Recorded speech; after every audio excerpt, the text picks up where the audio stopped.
obrigado.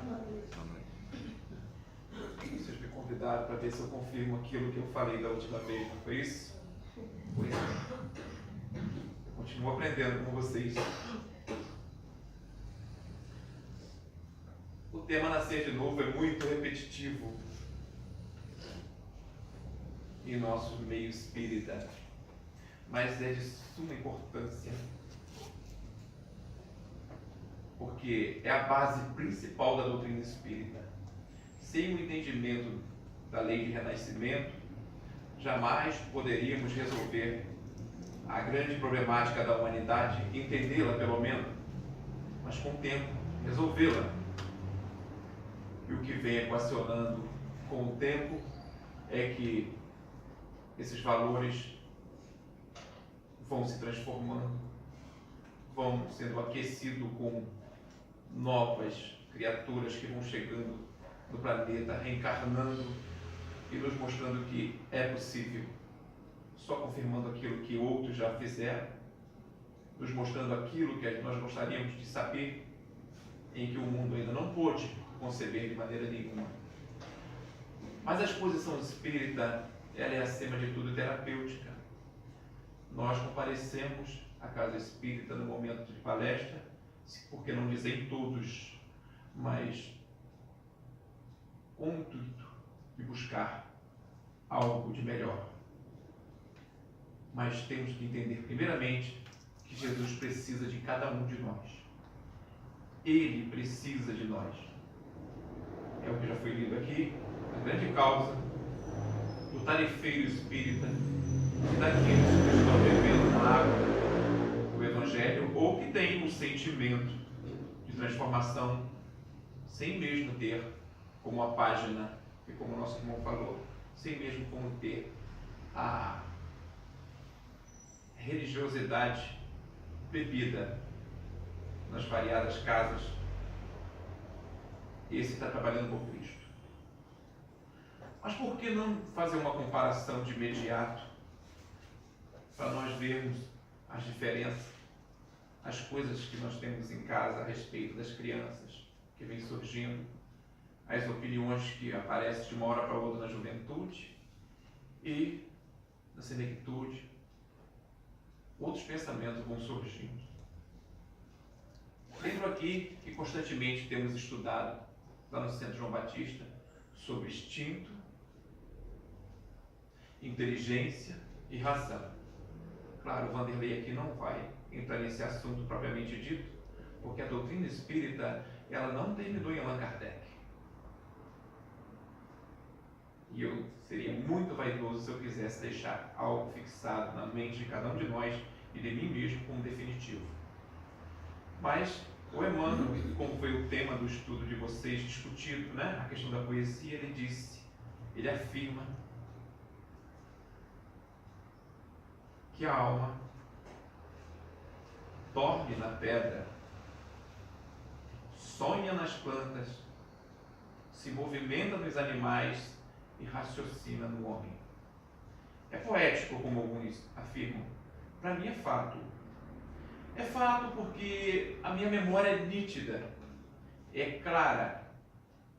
Eu, quando me reporto à insatisfação, ao desgosto, aos problemas que já tive com alguns dentro do meu próprio crescimento evolutivo, eu trago essa criatura de imediato para perto de mim. E ao mesmo tempo impulsiono para a distância, porque é isso que eu não desejo. Isso é a psicologia do crescimento. A saudade mensura o indivíduo que está distante, que nós gostaríamos que ele estivesse aqui. Mas a saudade já diz tudo, ele está distante. E eu rememoro aqui os meus 3 anos de idade, coisas simples, mas que marca um ponto fundamental na questão do renascimento, que é o tema e que é o título do livro A Psicologia Profunda de Jesus, escrita por Divaldo e composta por Joana de Ângeles. Aos 3 anos de idade, eu, embaixo de um abacateiro, Eu lembro que eu comecei a molhar o chão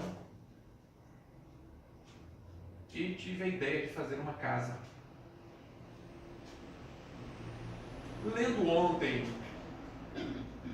a Gênese espírita, nos reporta que esse instinto de preservação,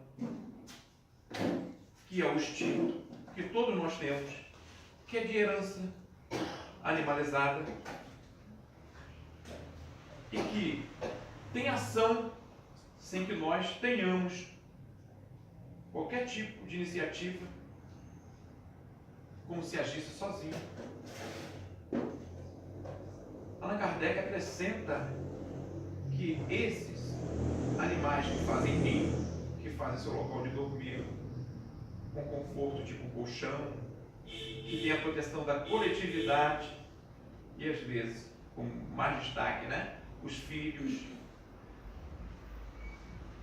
que atualmente está sendo usado até mesmo para guiar aquele que não consegue ver a luz do dia, para despertar nos autistas alguns sentimentos que nós, racionais, não conseguimos. Porque quando nos aproximamos, naturalmente, a natureza da gente vai acompanhada de palavras, vai de gestos, mas nem sempre com sentimento.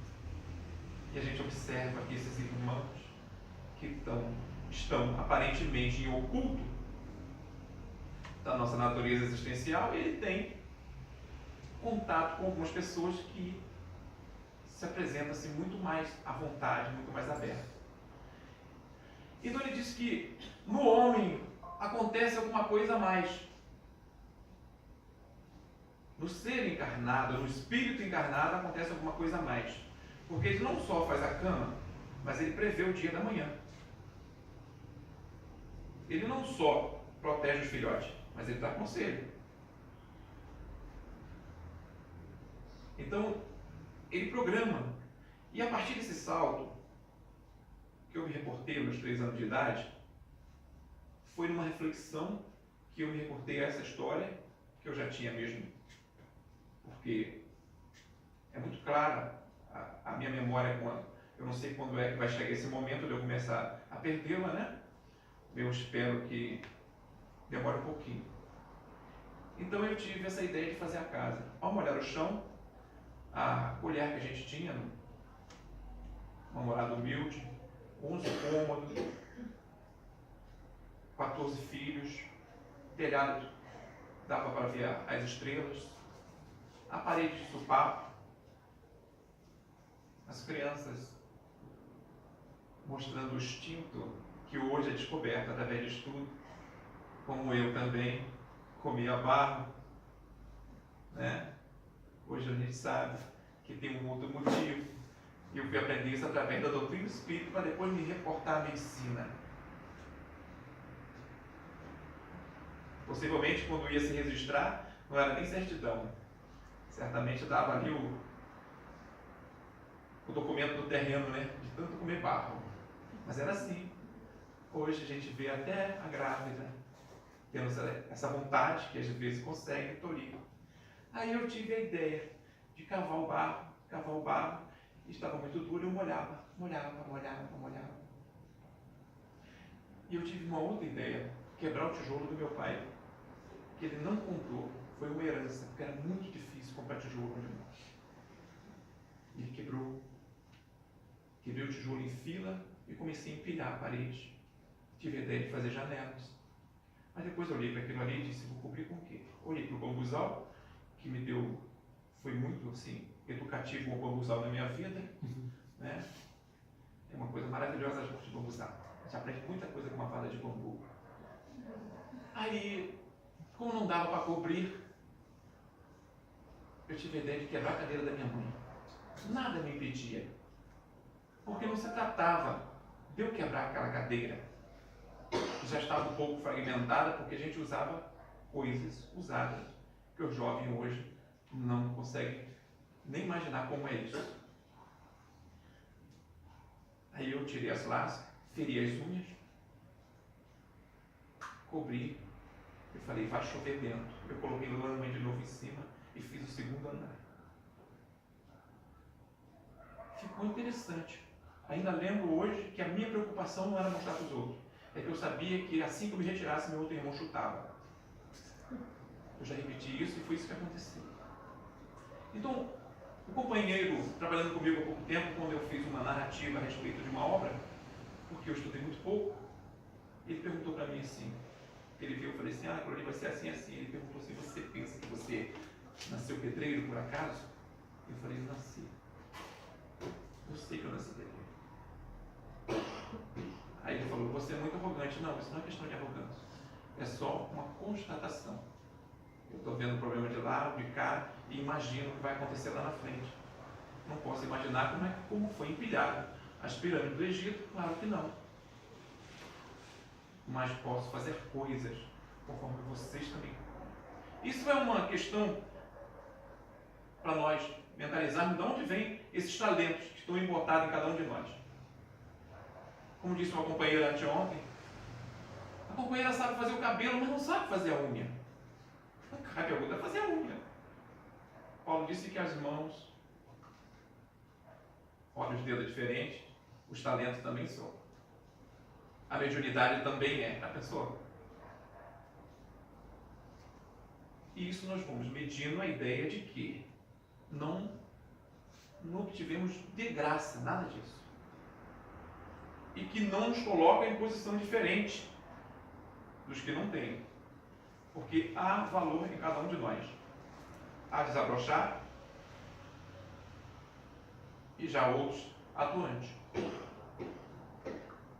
Aí eu pude ver que eu nasci pedreiro.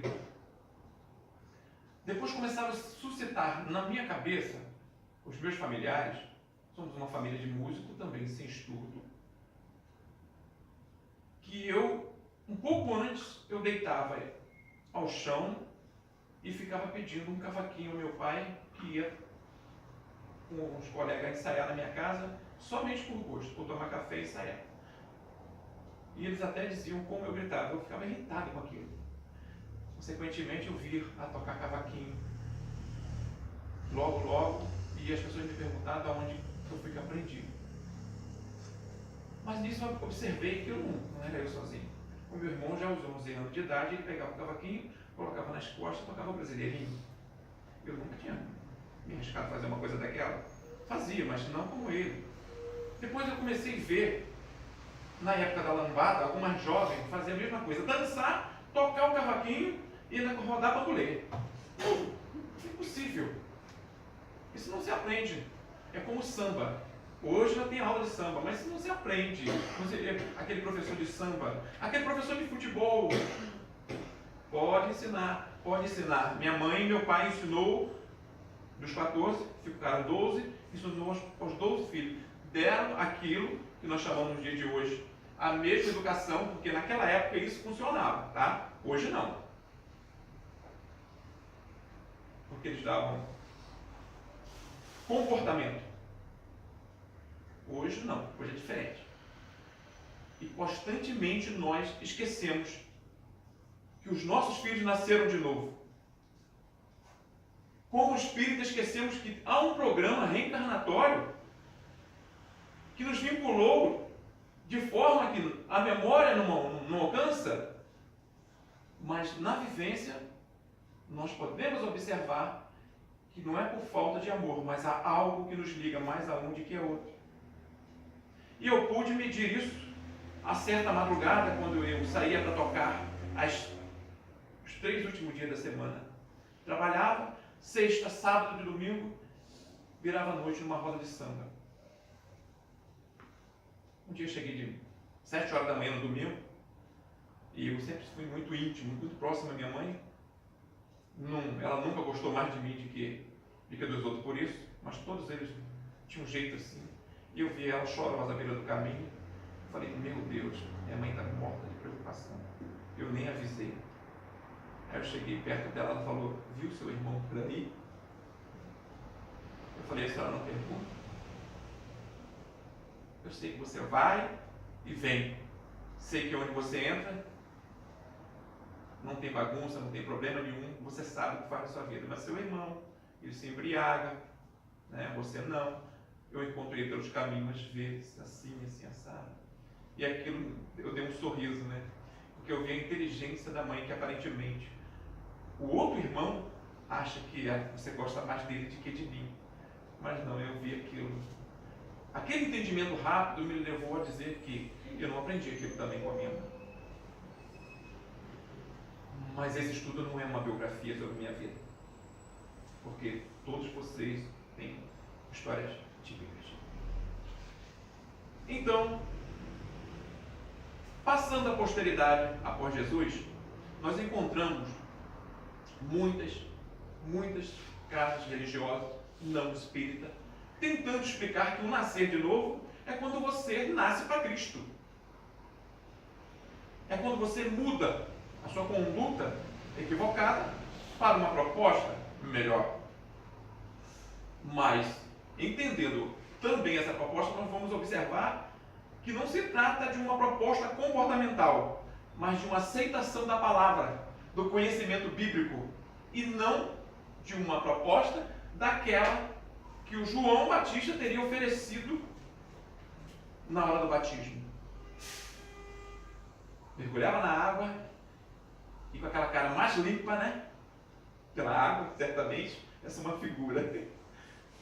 O indivíduo teria que se propor a um novo comportamento. Pouco se fala no batismo dessa forma.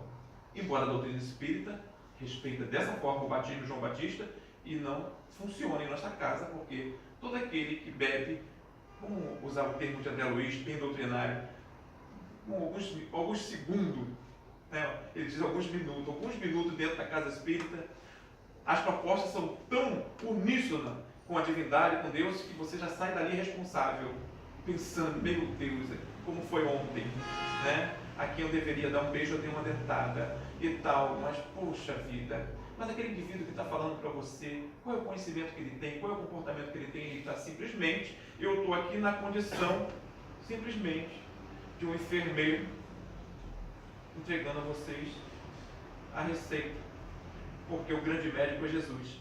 E a cura? A cura cada um de nós tem que buscar. E nós aprendemos por tanto tempo culturalmente que só Jesus resolve nossos problemas. E Jesus não resolve o problema de ninguém.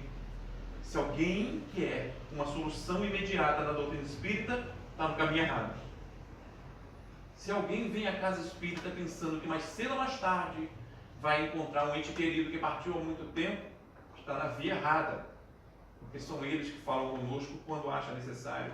Muitas coisas que nós buscamos na casa espírita está em contradição com o que se aprende na codificação, porque a codificação é feita da palavra dos espíritos e eles não dão por finalizada.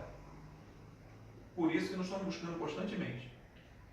Eu gosto de ver lá no João Batista, a nossa palestra tem um caráter diferente, tem um caráter de perguntas e respostas. Não que a gente faz uma pergunta, mas a gente deixa alguma coisa no ar, como o nosso irmão fez aqui agora mesmo, né? E ali, se você colocar o pé assim para fora, não é, Jorge? Ninguém deixa mais você falar, né? Aí muda a prosa toda, às vezes, mas só que a gente tem a liberdade de puxar a orelha do outro em público, né? Deixa o moço falar e tal, e assim por diante. Então, impossível seria na proposta de Jesus. Por quê? Até hoje, até os dias de hoje, eu, no meu pouco estudo, na minha pouca vivência e no meu pouco conhecimento, que deve ser semelhante ao de vocês, eu não conheço um encontro tão maravilhoso como o encontro de João Batista com Jesus. Ora, por que seria que o sacerdote, eu digo, Nicodemo, teria perguntado a Jesus a tal assunto do nascer de novo? Se a própria história bíblica, o Antigo Testamento, reportara por mais de dezenas de vezes que ele haveria de vir o Salvador, aquele que não quebraria a cana.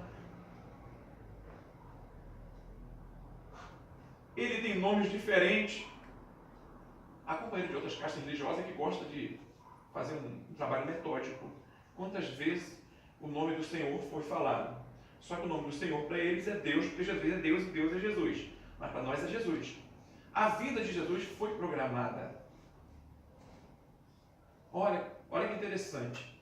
Se a vida de Jesus foi programada, ele já vivera antes. Só que imaginar Jesus, como nós cultuamos por tanto tempo, como uma criatura divina, à parte, seria um equívoco muito grande. Como eu poderia ser aquele que deseja seguir a sua conduta, se eu não sou um ser divino? Ainda. Né? Ainda. Então, a divinização, isso é uma frase de Joana de Ângeles, que deram a Jesus, colocou ele em uma distância muito longa das nossas possibilidades. Então, constantemente, eu vou olhar para o meu irmão e ele vai dizer: por que você não fez isso? Eu ainda não sou Jesus. A gente, como espírita, às vezes fala assim: eu não sou Chico. Graças a Deus, porque eu não suportaria a tarefa de Chico. Lembra que lá atrás o próprio Jesus disse: não posso dizer tudo que não seria capaz de suportar. Então a tarefa de Chico coube a ele mesmo. A minha mesmo. A de vocês. Nenhum de vocês estão impedidos de falar em público, mas a responsabilidade de aprender, todos nós aqui temos. Então a transformação, segundo a doutrina espírita, e a Joana de Ângeles fala na psicologia profunda, que é muito importante que nós venhamos a nascer de novo no comportamento, já que nossa conduta não é uma maravilha já de muito tempo. E é por esse motivo que nós estamos aqui, para uma mudança. E que se nós fizermos uma leitura superficial sobre o nosso histórico, vamos ver desde o corpo físico até a condição psíquica e até a formação familiar, que nós somos seres de outras vidas. Mas tem que ser feita com lógica. Porque Nicodemo, que conhecia na cabala do judaísmo o que era a reencarnação, como diz Allan Kardec, são outras doutrinas paligenésicas do nascer de novo. O budismo também é, só que é invertido. O indivíduo também pode, assim como pode nascer um homem, dependendo dos seus erros, ele pode nascer uma árvore, pode nascer um rato, um cachorro. Chama-se metempsicose, que a doutrina espírita não adotou, mas que coloca em sua codificação para que nós tenhamos uma ideia sobre a reencarnação a refletir. Mas aí o sacerdote mesquinho, que antecede essa história, primeiro pergunta a Jesus sobre a questão de nascer de novo. Jesus, conhecendo a alma dele como conhece a nossa, devolveu a pergunta. Sabe? Quando a gente não quer responder aquilo que o filho quer que ele descubra por si próprio, então a gente devolve uma outra pergunta. O que é que está escrito? Ele sabia que o sacerdote, que estava mal intencionado, queria fazer com que ele caísse em contradição, porque até hoje as pessoas que se passam por Jesus são questionadas sobre esse assunto, né? Eu acho engraçado que a figura do Henrique Cristo, é interessante que todos que querem conversar com ele assim em público, querem questionar ele, fazer com que ele caia em contradição, que não é uma coisa difícil, né? Mas aí perguntam coisas absurdas a ele a respeito de Jesus. E ele responde como se fosse ele, né? Nos Estados Unidos há cerca de 500 figuras como Henrique Cristo, né? Aqui a gente só tem essa figura com destaque, porque a mídia aqui não valoriza muito não. Mas as pesquisas fazem isso, né? Então, ele devolve essa pergunta e o sacerdote fala assim, o que é que está escrito? Ele disse: amar a Deus sobre todas as coisas e ao próximo como a nós mesmos. Aí Jesus disse para ele: então faze isso. E ele mais uma vez fala: então quem é meu próximo? Então, é uma pergunta capciosa, mas perto de quem sabe. Aí Jesus narra para ele a parábola do samaritano, mostrando para ele que a ideia do samaritano, que era, aí eu lembro novamente o que o nosso irmão falou aqui na preliminar, pessoas que não têm uma religião, porque não é questão do samaritano, mas que só adotaram 3 livros do Pentateuco, era visto como uma criatura de má vida. Então foi a ele que Jesus fez aquela história maravilhosa, que não é uma parábola, aquilo é uma história muito, muito fato, e que demonstra que passa ali o levita. A tribo de Levi era responsável pela, segundo o Antigo Testamento, por conduzir a arca da aliança. Tinha uma responsabilidade espiritual no contexto bíblico. Passa o sacerdote, passa o levita e depois passa o samaritano. O samaritano, na linguagem de Joana de Ângeles e da parábola que vocês já conhecem, já ouviram com certeza, porque são seres que já reencarnaram muitas vezes e já passaram por entendimentos religiosos. Então, o samaritano, por ter essa posição na visão do farisaísmo, pega ele. Olha que dificuldade para cada um de nós fazer isso. Pega ele, desce do animal, pega ele, passa o óleo dele. Uns dizem que era vinho, outros dizem que era vinagre sobre a ferida. Depois coloca em cima do animal e vai até uma estalagem para deixar aquele indivíduo. Chega lá, ele remunera o indivíduo, dono da estalagem, e o estalajadeiro, ao receber, ele vira para o estalajadeiro e diz: cuide dele, que quando eu voltar eu te dou outro tanto. Ora, se eu não te conheço, se eu não conheço nenhum de vocês, e espontaneamente faço um ato desse, naturalmente, como diz Joana de Ângeles, ele rompeu o lado egoístico do estalajadeiro, porque ele passou a ver que há uma pessoa que se pode confiar, que pega alguém que, se fosse numa posição totalmente diferente, né? Quem já não viu esse ditado? Eu fiz, mas se eu fosse a vez dele, duvido que ele faria isso por mim. Outra posição egoísta da gente, mas fazem. Então, é como se ele saísse e deixasse a garantia de que qualquer prejuízo eu vou ressarcir. E aí o indivíduo passa a entender essas regras áureas da caridade. Jesus demonstra que tem que ter caridade com o seu próximo. E ele sai, pelo que se observa na linguagem do diálogo com Jesus, ele sai na ignorância, ele continua na ignorância. Porque ele é chamado não só no Evangelho, mas também na linguagem de João de Anjos como o sacerdote mesquinho. Mesquinho. Na estrada de Jericó, na entrada de Jericó, encontrava-se um cego de nascença. Ora, se estivéssemos na vez dele e soubéssemos que o mestre haveria de passar por ali, o que pediríamos com a inteligência que temos hoje? Para ver novamente? Com certeza. Com certeza, porque todos enxergam. Mas tem tanta coisa que a gente pode pedir a Jesus. É por isso que as nossas preces, as nossas orações são sempre fragmentadas com o barulho do cotidiano. Nós começamos a orar e daqui a pouco estamos balbuciando pensamentos. Por isso que é muito difícil sentar-se e calar-se intimamente. A meditação é uma das coisas mais difíceis nas nossas vidas, ainda da doutrina espírita das nossas vidas. Meditar. O nosso pensamento oscila. Dormindo, o nosso pensamento oscila.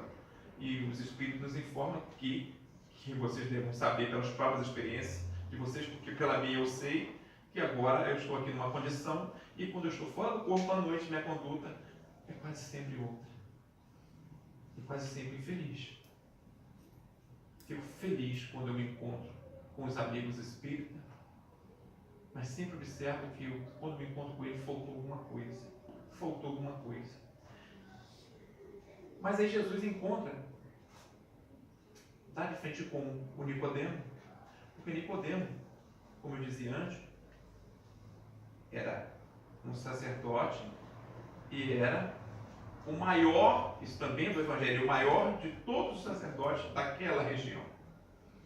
E ele, quando procurou Jesus, procurou com o interesse de saber mesmo. Porque a proposta dele Imagine você daquela criatura, aquele amigo, aquele irmão, aquele pai, aquela irmã, que sabe fazer aquela receita gostosa que vocês gostariam de comer. E quando você chega, meu Deus, como é que você fez essa receita? Aí o indivíduo olha para você e não pode dizer nada, eu aprendi com vovó. Ai, meu Deus, só a vovó mesmo para fazer isso. Não, mas o indivíduo faz também. Olha a pergunta dele para Jesus. Na luz da psicologia profunda, mestre, Rabi, sabendo que fazem as coisas que fazem, só pode ter vindo do reino do céu. Ele mesmo afirma. Ora, observa, para ele falar isso é porque ele, como o maior de todos os sacerdotes, observa que ninguém faz aquelas coisas naquela região. Sabendo que fazes o que fazes, só pode ter vindo do reino do céu. E ali, estagnado, ele pergunta a Jesus: o que posso fazer para ver o reino do céu? Note-se que ele não pediu para desencarnar, tá? Ele quer ver o reino do céu, porque ele sabe que Jesus tem essa intimidade. Então ele não tem essa ideia. Embora a Cabala os ensina a respeito da reencarnação, de forma velada, mas sim, como eu posso fazer para ver o reino do céu? Aí Jesus se deslancha porque sabe que está falando com alguém. Sabe que às vezes, vou lembrar da doutrina espírita novamente, nesse passo de que o indivíduo, que ele também narrou aqui, achei interessante, por ser religioso, religiosidade, ser espírita, não ser. O verdadeiro espírita não é aquele que está falando bonito, que está diante de vocês, ou que vai fazer aquele grande evento no próximo mês. O verdadeiro espírita é aquele que está caminhando, mesmo que tropece, ele está animado para levantar novamente. Bem-aventurados os aflitos. Não é aquele que está desesperado, dizendo, pelo amor de Deus, me arruma um médico, me arruma isso, mas é aquele que vai à luta. O aflito que Jesus falava é aquele que está desejoso de sair de dentro dessa caldeira, mas com sanidade, não com intranquilidade. E aí o verdadeiro espírita. Então Jesus conheceu nele o interesse e resolveu desnudar logo a situação e disse: se não nascer de novo, não entrarás no reino do céu.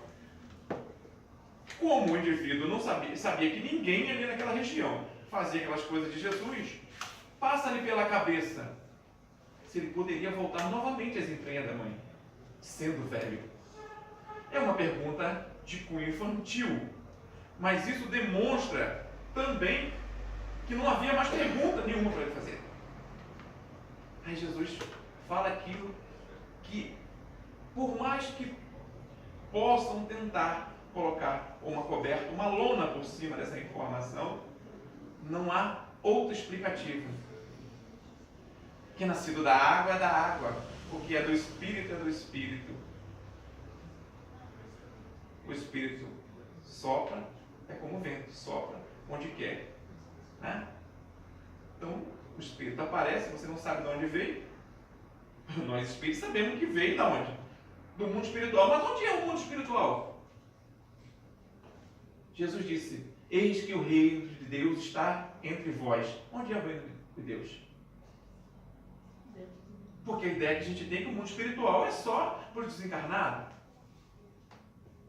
O universo é todo de Deus. E uma análise superficial, mas com lógica, mas superficial, sobre as grandes influências espirituais que acontecem na unidade, na coletividade da família e na coletividade do lugar, do local onde a gente mora, na cidade, no país, a gente vai ver que tem que ter uma história, tem que ter um porquê. Não pode haver um domínio do mal por toda a eternidade disputando no espaço.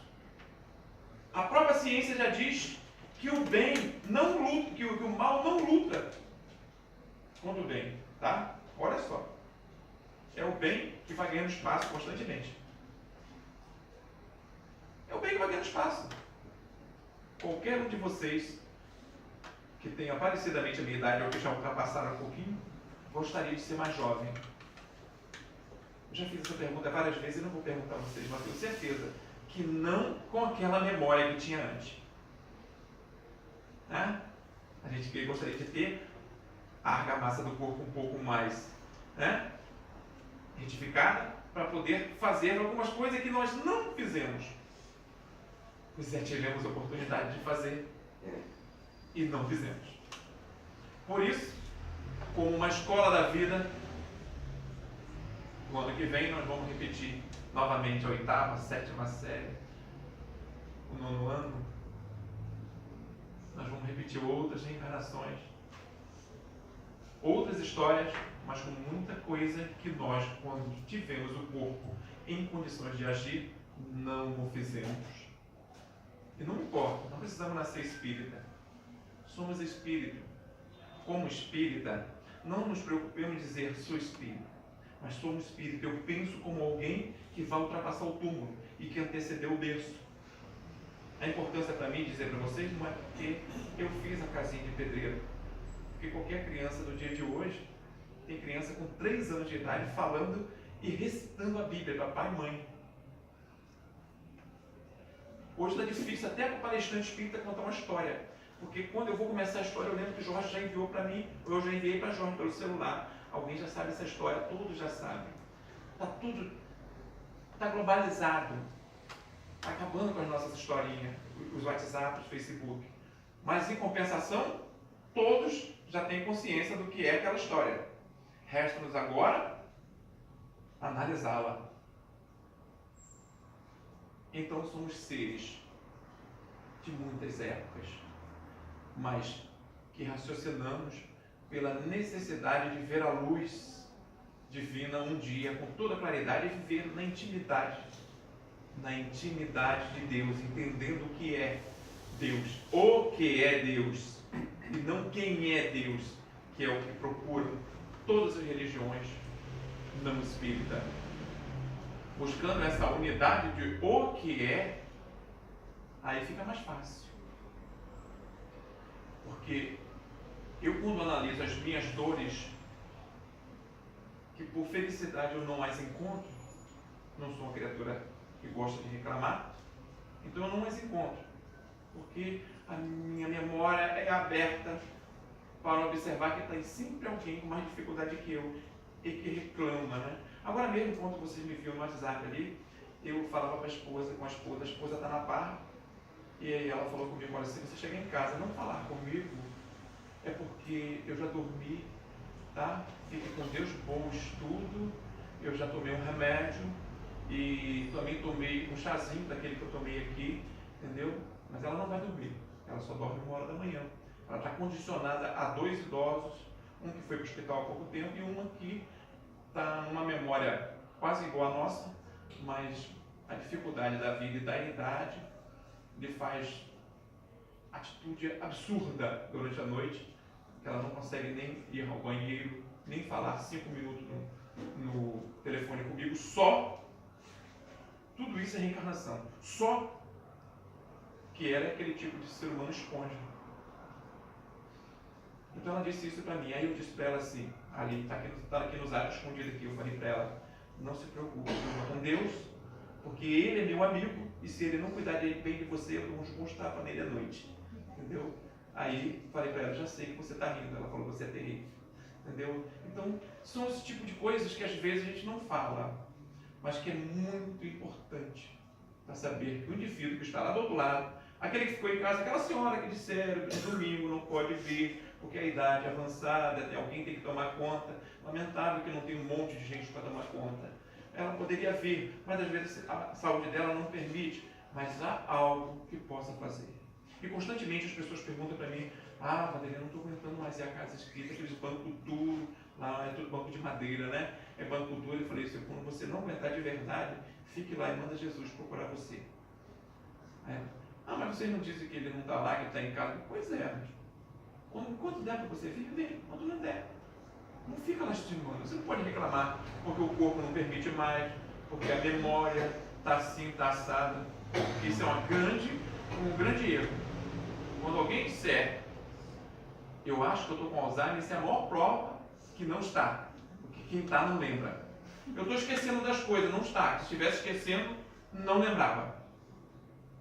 está apenas confuso, fazendo muita coisa ao mesmo tempo, aí coloca, é o Vanderlei, que briga com o ajudante, pega meu método, pelo amor de Deus, ele roda desesperado, eu já estou doido para dar uma dentada nele, daqui a pouco eu... Aí eu falo, achou? Achou, ele olha para mim e faz assim, ó. Era uma careta que eu adorava quando criança, né? E esse hábito, ele me faz lembrar isso. E a gente vê que o problema não é de esquecimento. É que nós estamos atropelando tudo. Esquecendo que esse ser em trânsito nós estamos. Em trânsito. Estamos em trânsito. Olha, todos vocês sabem tudo isso que eu estou falando. Por que será que vocês estão aqui? Hã? Alguém arriscaria dizer por que vocês estão aqui?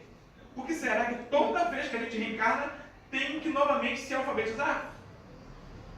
Ou vocês acham que se Allan Kardec voltasse, se Chico voltasse, ele ia chegar aqui, gente, olha, eu já sei tudo, tá? Entendeu? Eu não preciso passar pela faculdade, não, tá?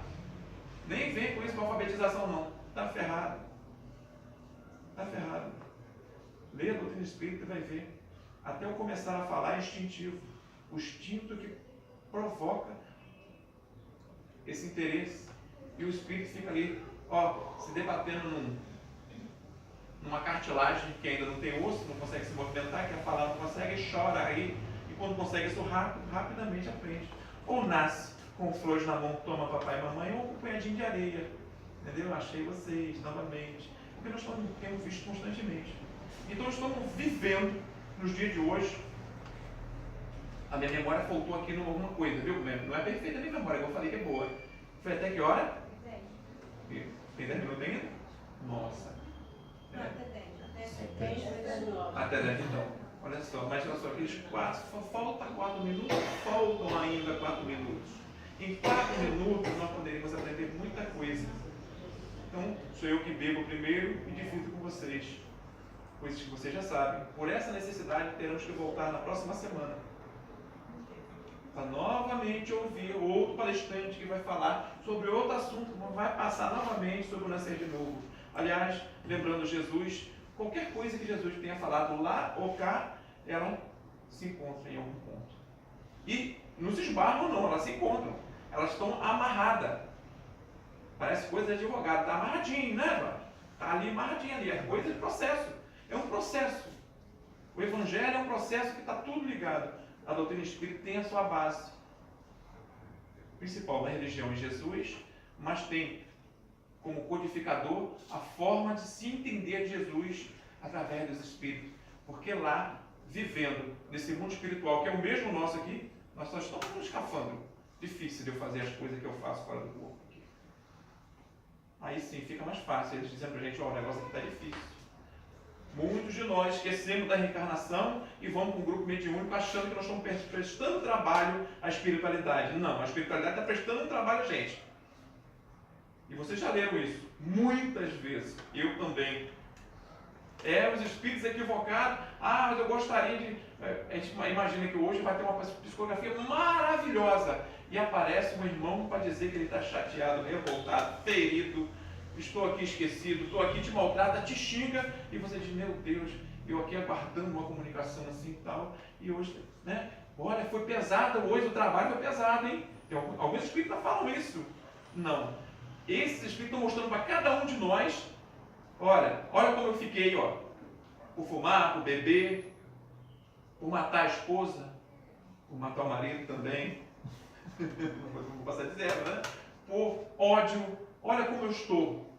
Essa é a grande mensagem que os espíritos sofredores passam e demonstram para cada um daquele que se presta a doar aquela energia que a irmã falou no estudo.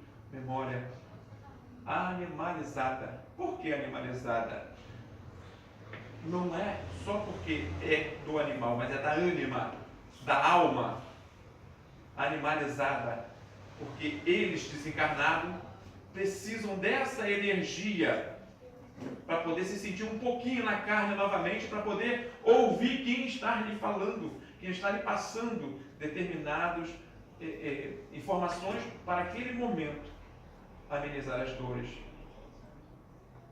E aí, não entrarás no reino do céu se não nascer de novo. Ver o reino do céu, que demonstra o pedido de ver uma visão, né? Se Jesus diz para ele assim, você quer ver, meu filho? Desencarna, você vai ver o mundo espiritual. Mas não, Jesus disse, nascer de novo. Mas Jesus ainda afirma mais. Ele disse que não nos deixariam órfãos, mas também afirmou, como uma lei de causa e efeito, não sairás daí enquanto não pagar o último ceitil. Naturalmente, à luz da psicologia profunda, com a vossa consciência, com a consciência cósmica, com o seu crescimento espiritual. Então, procura conciliar-te com o teu inimigo. Lembrai que no Pai Nosso, não me deixei cair em tentação. Quem cai sou eu. Livrai-me do mal. Primeiro o mal que faz mal é o mal que sai de mim para vocês. O de vocês é problema de vocês. Eu só preciso me desviar dele. Não sairemos, Joana fala, enquanto não pagar a última moeda. Muito obrigado. Que Jesus continue mantendo esse grupo melhorando cada vez mais. Quando eu voltar novamente aqui para outra visita, que seja até para qualquer evento, mais ainda. Muita paz.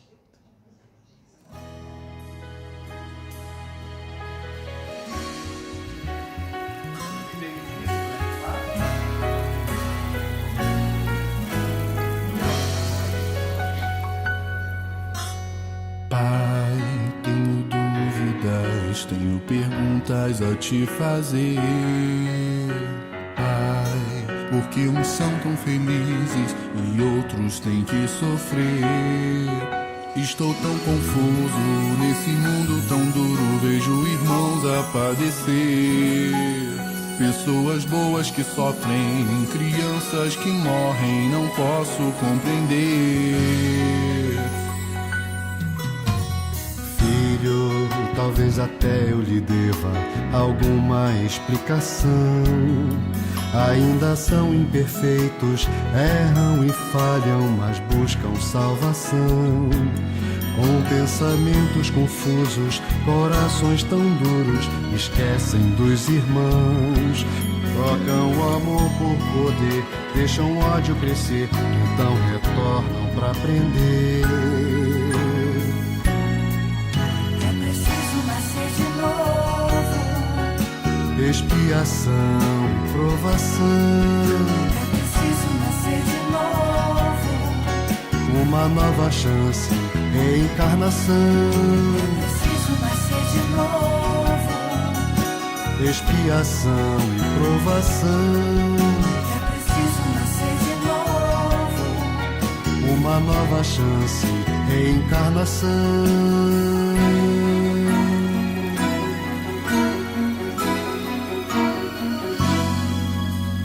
Pai, peço ajuda, gostaria de esclarecer.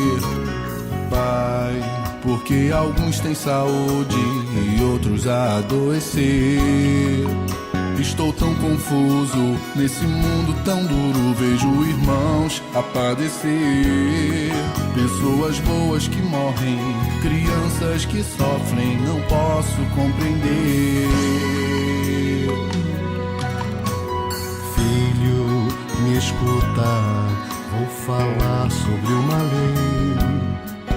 Tracei plano perfeito, lei de causa e efeito, plantar para colher. Eu seria injusto, seria um pai tão duro, fazendo um filho sofrer. Tenho misericórdia, cada um resgata, conforme as suas próprias obras. É preciso nascer de novo, Expiação e provação. É preciso nascer de novo. Uma nova chance e reencarnação. É preciso nascer de novo. Expiação e provação. É preciso nascer de novo. Uma nova chance e reencarnação. Reencarnação. É preciso nascer de novo. Expiação e provação. É preciso nascer de novo, uma nova chance, reencarnação. Preciso nascer de novo. Expiação e provação. É preciso nascer de novo. Uma nova chance, reencarnação.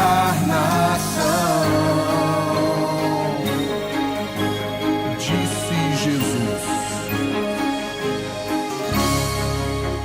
é preciso nascer de novo.